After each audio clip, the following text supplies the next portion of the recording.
ছেলে আমেরিকায় থাকে। মা ছেলেকে ফোন দিয়ে বলছে, খোকা তোর বাবা মারা গেছে, আসবি না? ছেলে তখন উত্তর দিচ্ছে এভাবে, আমার তো ক্যারিয়ার আছে, সামনে আমার পরীক্ষা, আমার আসার সময় নেই। তখন মা এভাবে বলছে, কি বলিস খোকা, তোর বাবার শেষ ইচ্ছে ছিল তুই তোর বাবাকে দাফন কাফন করবি, কবরে নামাবি, তোর বাবার শেষ ইচ্ছাটুকু পূরণ করবি না?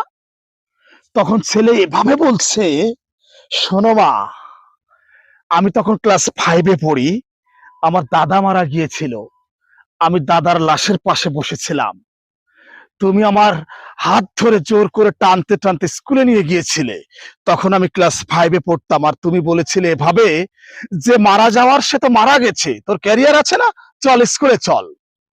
সেই কথাটা এখনো আমার কানে বাজে। শোনো মা, আজকে আমি তোমাকে পরিষ্কার করে বলছি, সামনে আমার পরীক্ষা, আমি দেশে আসতে পারবো না, তোমরা তোমাদের মতো করে বাবাকে দাফন কাফন করে দাও। প্রিয় ভিউয়ার্স, আপনাকে বুঝতে হবে, আমেরিকা প্রবাসী সন্তান ঠিক এভাবে বলছে, তার বাবা মারা গেছে দেশে, মায়ের ফোনে সন্তান দেশে আসছে না, অথচ আপনার সেই সন্তান হয়তো আমেরিকার সবচেয়ে নামকরা বিশ্ববিদ্যালয়ে পড়ালেখা করে। কি সন্তান আপনি তৈরি করেছেন, কি সন্তান আপনি পেটে ধরেছেন, চিন্তা করতে পারেন? তার চেয়ে বড় কথা, আপনি আপনার সন্তানকে যেটা দিবেন, আপনার সন্তান আপনাকে সেটাই ফিরিয়ে দেবে।